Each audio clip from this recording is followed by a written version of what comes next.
कहा कि बीच ए प्रोडक्ट जो है वो एक्यूमुलेट हो जाता है। उसके बाद देखें, अब ये जो है स्टोर्ड नॉन मेटाबोलाइज प्रोडक्ट्स जो हैं उनकी प्राइमरी स्टोरेज होगी। डिफेक्टिव फ्यूजन होगी ऑफ ऑटोफेगोसोम विथ लाइजोसोम्स। उसके बाद डिफेक्टिव डिग्रेडेशन होगी इंट्रासेलुलर ऑर्गेनल्स की, जो या तो एक्यूमुलेशन कराएंगे एबरेंट माइटोकॉन्ड्रिया की, उसमें से फिर जनरेशन होगी फ्री रेडिकल्स की और सेल डेथ करा देगा, या फिर उन्हीं डिफेक्टिव डिग्रेडेशन इंट्रासेलुलर ऑर्गेनल्स की वजह से एक्यूमुलेशन टॉक्सिक प्रोडक्ट्स की होगी, जो कि जाके सेकेंडरी स्टोरेज करवा देंगे, या फिर वो इंडक्शन करेंगे cell damage and cell death. इसको कहा जाता है प्राइमरी स्टोरेज, जो हमने फिगर में देखा कि जब with inherited lack lysosomal enzyme का कैटाबोलिज्म सबस्ट्रेट का रहता है इनकम्प्लीट और लीड करेगा accumulation particularly degraded insoluble metabolites के विद इन द लाइसोसोम, तो इसको प्राइमरी स्टोरेज कहेंगे। Stuffed with incompletely digested macromolecule, lysosome large हो जाएंगे और फिर न्यूमरस होंगे enough to interfere with normal cell function, क्योंकि लाइसोसोमल फंक्शन आल्सो एसेंशियल होता है ऑटोफेगी के लिए, तो impaired autophagy give rise to the secondary storage of the autophagic substrates such as polyubiquinated proteins and old and effete mitochondria. Absence इस quality control mechanism की cause करा देगी accumulation dysfunctional mitochondria की, जो कि ट्रिगर करता है जनरेशन फ्री रेडिकल्स की और apoptosis. Approximately 60 lysosomal storage diseases जो है वो आइडेंटिफाई हुई हैं।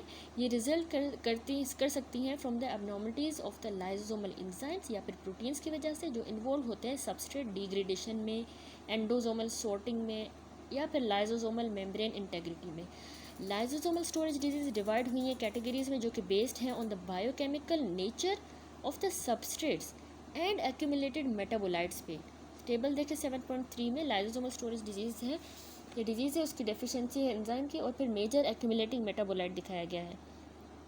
सबसे पहले है ग्लाइकोजेनोसिस टाइप 2, जिसको पॉम्प्स डिजीज़ भी कहा जाता है। इसमें अल्फा-1,4 ग्लूकोसाइडेज जो है ना, लाइसोसोमल ग्लूकोसाइडेज, उसकी डेफिशिएंसी होती है और इसमें एक्यूमुलेट ग्लाइकोजन हो जाता है। स्फिंगोलिपिडोसिस भी है दूसरी डिजीज, इसमें है GM1 गैंग्लियोसाइडोसिस। ये GM1 गैंग्लियोसाइड बीटा गैलेक्टोसाइड की डेफिशिएंसी की वजह से होता है। इसमें GM1 गैंग्लियोसाइड या फिर गैलेक्टोज कंटेनिंग ओलिगोसैकेराइड जो है वो एक्यूमुलेट हो जाते हैं। इसी में टाइप 1 भी है, जो कि इन्फेंटाइल जनरलाइज्ड होती है, और टाइप 2 इसमें जुवेनाइल होती है। फिर GM2 गैंग्लियोसाइडोसिस होती है, इसमें टेसिक डिजीज़ होती है, सैंडहॉफ डिजीज़, GM2 गैंग्लियोसाइडोसिस वेरिएंट AB। तो जो टेसिक डिजीज़ है उसमें हेक्सोमेनिडेज अल्फा सब यूनिट की डेफिशिएंसी है, GM2 गैंग्लियोसाइड एक्यूमुलेट होगा, जबकि सैंडहॉफ डिजीज़ में हेक्सोमेनिडेज बीटा सब यूनिट की डेफिशिएंसी, और इसमें भी GM गैंग्लियोसाइड एक्यूमुलेट होगा और ग्लोबोसाइड भी होगा। फिर है GM2 गैंग्लियोसाइडोसिस वेरिएंट AB, इसमें गैंग्लियोसाइड एक्टिवेटेड प्रोटीन की डेफिशिएंसी है और GM2 गैंग्लियोसाइड एक्यूमुलेट होगा। उसके अलावा डिजीज़ है सल्फाटाइडोसिस। सल्फाटाइडोसिस में मेटाक्रोमिक ल्यूकोडिस्ट्रोफी है, जो कि एराइल सल्फाटेज A की एंजाइम की डेफिशिएंसी की वजह से होता है। इसमें सल्फाटाइड एक्यूमुलेट हो जाता है। दूसरी है मल्टीपल सल्फाटाइडेज डेफिशिएंसी, इसमें एराइल सल्फाटेज A भी होगा, B, C तीनों की डेफिशिएंसी, स्टीरॉयड सल्फाटेज की भी, आइडिरोनेट सल्फाटेज या फिर हेपारन N सल्फाटेज की डेफिशिएंसी। तो सल्फाटाइड, स्टीरॉयड सल्फेट, हेपारन सल्फेट, डेमाटन सल्फेट, ये सारे एक्यूमुलेट होंगे। क्रेब्स डिजीज़ है, क्रेब्स डिजीज़ में जो है वो भी सल्फाटाइडोसिस की ही टाइप है। उसमें जो है वो गैलेक्टोसाइल सेरामाइडेज जो है वो डेफिशिएंट होगा, जिसकी वजह से गैलेक्टोसेरेब्रोसाइड एक्यूमुलेट होगा। फेबरी डिजीज़ में अल्फा गैलेक्टोसाइडेज A नहीं होता, तो सेरामाइड ट्राईहेक्सोसाइड एक्यूमुलेट होगा। गॉशर डिजीज़ में ग्लूकोसेरेब्रोसाइडेज नहीं होगा, तो ग्लूकोसेरेब्रोसाइड एक्यूमुलेट होगा। निमेनपेक डिजीज़ टाइप A और B में स्फिंगोमाइलिनेज नहीं होता, तो स्फिंगोमाइलिन एक्यूमुलेट हो जाता है। फिर है दूसरी म्यूकोपोलीसेक्राइडोसिस, उनमें 1 भी है 2 भी है। 1H जो है वो अल्फा L आइड्रोनाइडेज की डेफिशिएंसी से होता है, डर्माटन सल्फेट, हेपारन सल्फेट एक्यूमुलेट हो जाएंगे। और MPS2 जो है वो 1 आइड्रोनोसल्फेट सल्फाटेज की वजह से होती है। दूसरी म्यूकोलिपिडोसिस। म्यूकोलिपिडोसिस में आई सेल डिजीज़ या ML2 भी कहा जाता है, एंड सूडो हर्लर पोलीडिस्ट्रोफी। ये deficiency of the phosphorylating enzyme जो कि एसेंशियल होते हैं for the formation of the मैनो-6 फॉस्फेट रिकॉग्निशन मार्कर, उसकी डेफिशिएंसी की वजह से होता है। Acid hydrolysis lacking the recognition marker cannot be targeted to the lysosome but are secreted extracellularly. इसमें म्यूकोपोलीसेक्राइड और ग्लाइकोलिपिड एक्यूमुलेट हो जाएंगे। अदर डिजीजेज हैं ऑफ द कॉम्प्लेक्स कार्बोहाइड्रेट, उनमें फ्यूकोसाइडोसिस जो कि अल्फा फ्यूकोसाइडेस की डेफिशिएंसी से होता है, तो fucose containing sphingolipids and glycoprotein fragments accumulate हो जाएंगे। मैनोसाइडोसिस भी होती है, उसमें अल्फा मैनोसाइडेस की डेफिशिएंसी, तो मैनोस कंटेनिंग ओलिगोसैकेराइड एक्यूमुलेट होंगे। एस्पार्टाइल ग्लाइकोसमीन यूरिया, इसमें एस्पार्टाइल ग्लाइकोसमीन एमाइड हाइड्रोलेज नहीं होगा, तो एस्पार्ट 2-डीऑक्सी 2-एसिटामाइडो ग्लाइकोसमाइन एक्यूमुलेट होगा। फिर है अदर लाइसोसोमल स्टोरेज डिजीज़, उनमें आ जाता है वॉल्मन डिजीज़। वॉल्मन डिजीज़ में एसिड लाइपेज नहीं होता, तो कोलेस्ट्रॉल एस्टर्स और ट्राइग्लाइसराइड्स जो है वो एक्यूमुलेट होंगे। एसिड फॉस्फाटेज की डेफिशिएंसी भी होती है, तो उसमें लाइसोसोमल एसिड फॉस्फाटेज की डेफिशिएंसी की वजह से फॉस्फाटेज एस्टर्स जो है वो एक्यूमुलेट होंगे। ठीक है, तो हमने देखे ये within each group are several entities each resulting from the deficiency of a specific enzyme. Although combined frequency lysosomal storage diseases की 1 है in 5000 live birth, lysosomal dysfunction involve हो सकता है in the etiology of several more common diseases. For example, जैसे important genetic risk factor for development of the Parkinson disease is the carrier state of the Gaucher disease. और virtually सारे गॉशर disease के patient जो हैं वो develop करते हैं Parkinson disease. अब जो निमेनपिक सी है वो अनदर लाइसोसोमल स्टोरेज डिजीज़ है जो कनेक्टेड है risk for the Alzheimer disease के साथ। इस तरह की जो इंटरकनेक्टेडनेस है स्टेम करती है from the multifunctionality of the lysosome. For example, जैसे लाइसोसोम प्ले करते हैं critical role in number 1 autophagy में, जो रिजल्ट करती है from fusion of the autophagosome. Number 2 immunity में भी, जैसे ये फ्यूज़ करते हैं फेगोसोम के साथ। नंबर 3 ये मेम्ब्रेन के रिपेयर में भी होते हैं through the fusion with the plasma membrane. Lysosomal storage disease typically fatal हैं और ये डिस्प्ले करती हैं विथ प्रोफाउंड न्यूरोलॉजिक इम्पेयरमेंट जो कि चाइल्डहुड में ही हो जाती है। स्टडीज़ शो करती हैं कि several neurodegenerative lysosomal storage disease जो है वो एसोसिएटेड है with dysregulation of the immune system. For example, जैसे इम्यूनोसप्रेशन हो जाती है गॉशर डिजीज़ में एंड म्यूकोपॉलीसैकेराइडोसिस 7 में, जबकि निमेनपिक डिजीज़ टाइप सी में C1 में हाइपर एक्टिवेशन हो जाती है इम्यून सिस्टम की। मैकेनिस्टिक बेसिस लिंकेज की इम्यूनोलॉजिक चेंजेस की रह रही है डिसिफर्ड।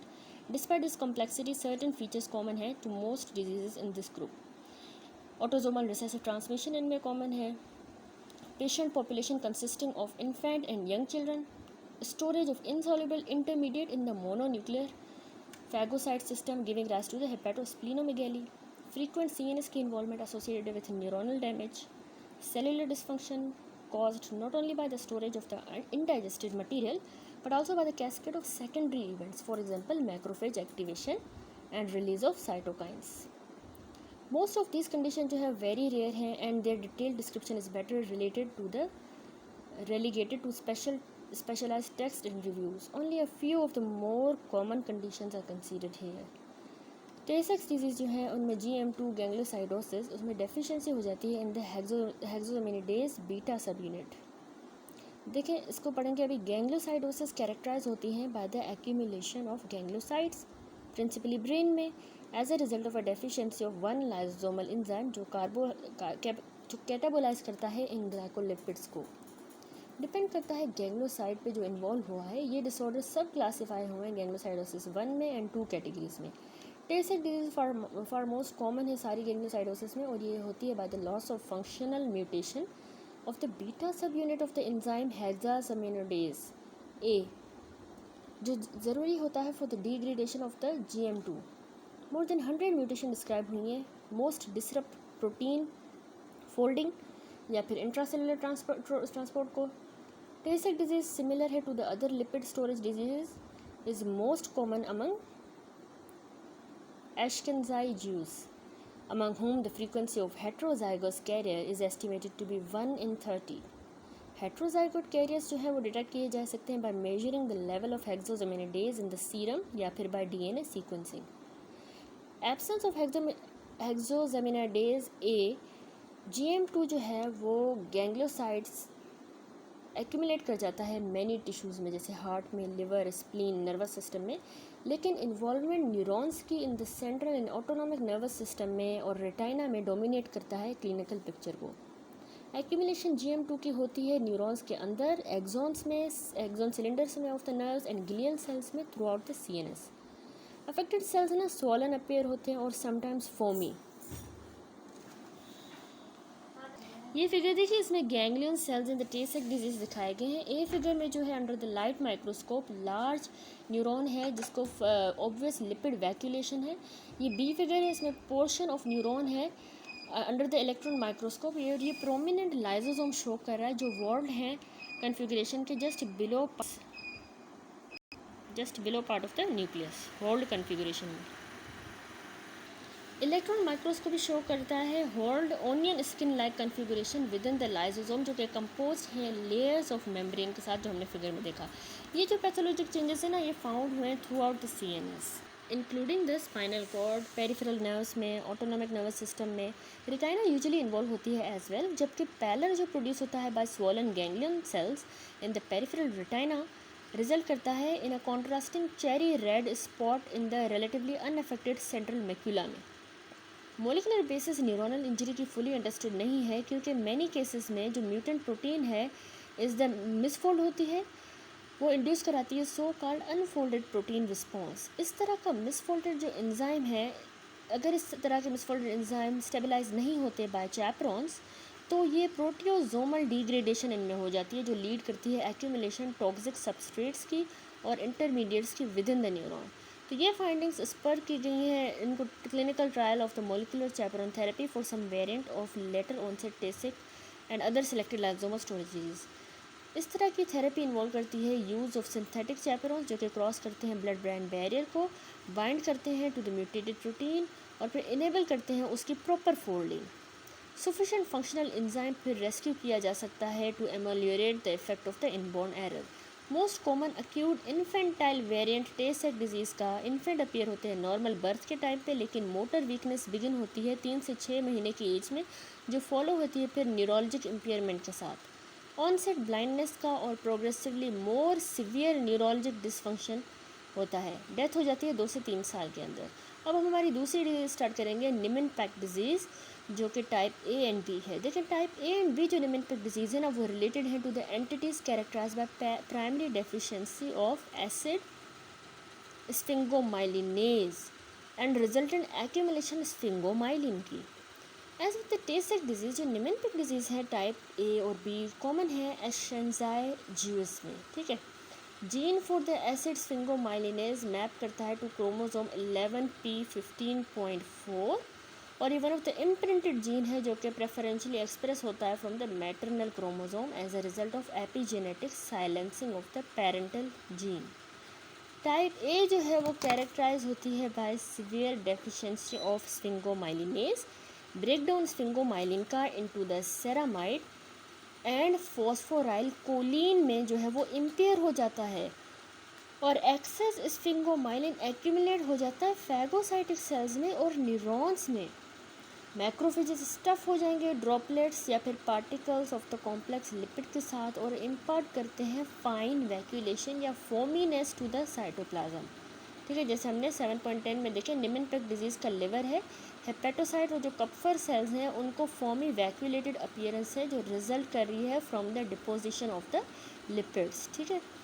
उसके बाद ये कह रहे हैं कि इलेक्ट्रॉन माइक्रोस्कोपी शो करती है इनगोर्ज सेकेंडरी लाइसोसोम्स, जो कि ऑफन कंटेन करते हैं मेम्ब्रेनस साइटोप्लाज्मिक बॉडीज़ जो रिजेंबल करते हैं कंसेंट्रिक लैमिनेटेड माइलिन फिगर्स को, जिसको हम समटाइम्स ज़ेब्रा बॉडीज़ भी कहते हैं, ज़ेब्रा बॉडीज़, क्योंकि इनका हाई कंटेंट होता है फैगोसाइटिक सेल्स का।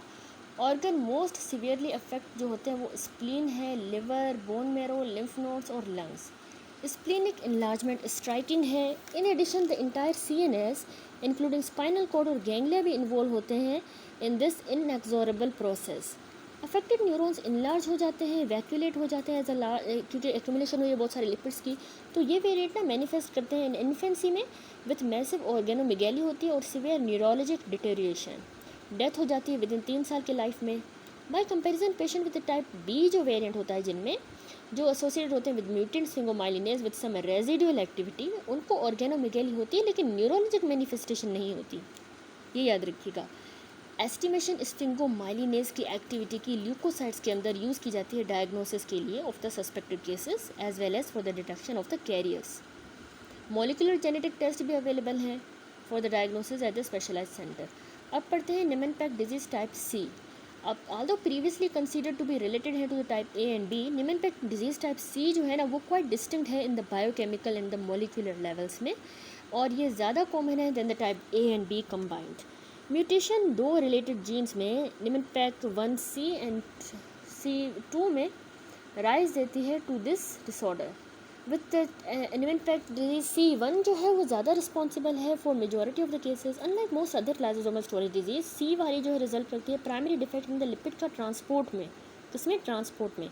अफेक्टेड सेल एक्यूमुलेट करेंगे कोलेस्ट्रॉल को एज वेल एज गैंग्लियोसाइड्स को, जिस तरह GM1 में और GM2 में दोनों NPC1 और 2 इन्वॉल्व होते हैं ट्रांसपोर्ट ऑफ फ्री कोलेस्ट्रॉल को from the lysosomes to the cytoplasm के अंदर. C वाली जो है क्लिनिकली हेट्रोजीनस है, मोस्ट कॉमन फॉर्म मैनिफेस्ट करती है चाइल्डहुड में, और ये मार्क्ड हुई है by ataxia, vertical supranuclear gaze palsy, dystonia होता है इसमें, डिसआर्थरिया, साइकोमोटर रिग्रेशन. नेक्स्ट अब हम पढ़ेंगे गॉशर डिजीज़. गॉशर डिजीज़ रिजल्ट करती है जब म्यूटेशन आ जाती है जीन में जो इनकोड करता है ग्लूकोसेरिब्रोसाइडेज एंजाइम को, और रिजल्टेंट डेफिशिएंसी इस एंजाइम की लीड करती है एक्यूमुलेशन ग्लूकोसेरिब्रोसाइडेज की, जो इंटरमीडिएट होता है ग्लाइकोलिपिड के मेटाबॉलिज्म में in the mononuclear phagocytic cells. 3 autosomal recessive variant हैं गॉशर डिजीज़ के, 3 जो रिजल्ट करते हैं from distinct allelic mutation. Common to all is deficient activity of the glucocerebrosidase that cleaves the glucose residue from the ceramide. Ceramide में से glucose residue को cleave करते हैं. नॉर्मली मैक्रोफेजेस पार्टिकुलरली लिवर में और स्प्लीन में और बोन मैरो में सिक्वेंशियली डिग्रेड करते हैं ग्लाइकोलिपिड्स को जो डिराइव होते हैं from the break down of the senescent blood cells. Gaucher disease में डिग्रेडेशन स्टॉप कर जाती है at the level of the glucocerebrosides which accumulates in the macrophages. ये cells the so called Gaucher cells enlarge हो जाते हैं with some reaching the diameter as great as 100 micrometer, क्योंकि presence हो गई है डिस्टेंडेड लाइसोसोम्स की, और ये एक्वायर करते हैं पैथोजिनोमिक साइटोप्लाज्मिक अपीयरेंस जो कैरेक्टराइज होती है as a wrinkled tissue paper appearance. 7.11 में देखें Gaucher disease involving the bone marrow, A वाला फिगर देखें, इसमें गॉशर सेल्स हैं with abundant lipid laden wrinkled cytoplasm, जबकि इसमें देखिए इलेक्ट्रॉन माइक्रोस्कोपी में गॉशर डिजीज़ का विथ इलोंगेटेड डिस्टेंडेड लाइसोसोम्स है. ठीक है. इसके अलावा ये कह रहे हैं कि ये एविडेंट है कि गॉशर डिजीज़ होती है ना कि सिर्फ just is not just by the burden of the storage material, लेकिन आल्सो एक्टिवेशन हो जाती है इसमें मैक्रोफेजेस की. ठीक है. High level macrophage derived cytokines का जैसे इंटरल्यूकिन 1 हो गया, ट्यूमर नेक्रोटिक फैक्टर भी अफेक्ट करता है इन द टिश्यूज़. एक वेरिएंट टाइप 1 जो है इसको कहा जाता है क्रोनिक नॉन न्यूरोनोपैथिक फॉर्म, अकाउंट करती है 99% गॉशर डिजीज़ की. ये कैरेक्टराइज हुई है बाय क्लिनिकल या रेडियोग्राफिक बोन की इन्वॉल्वमेंट होती है, इसमें ओस्टोपीनिया होता है, फोकल लाइटिक लेजन्स, ओस्टियोनेक्रोसिस हो जाती है 70% to 100% ऑफ द केसेस में. एडिशनल फीचर इसमें हेपेटोस्प्लीनोमेगेली हो जाती है, एब्सेंस होती है CNS की इन्वॉल्वमेंट में. स्प्लीन ऑफन इनलार्ज कर जाता है to massive proportion filling the entire abdomen. Gaucher cells found हुए हैं लिवर में, स्प्लीन में, लिम्फ नोड्स में एंड बोन मैरो में. Marrow replacement and cortical erosion में produce radiographically visible skeletal lesions आ जाती हैं. पेरिफेरल ब्लड साइटोपिनियाज, ये बिलीव हुआ है कि बोन चेंजेस जो है ना वो कॉज हुए हैं by aforementioned macrophage derived cytokines की वजह से. टाइप 1 ज़्यादा कॉमन है एश्केनाज़ी ज्यूज़ में, अनलाइक द अदर वेरिएंट्स. ये कंपेटेबल है with long life. Neurologic sign और सिम्टम कैरेक्टराइज करते हैं टाइप 2 और 3 वेरिएंट्स को. टाइप 2 में ये मैनिफेस्टेशन अपीयर होती है इन्फेंसी के दौरान.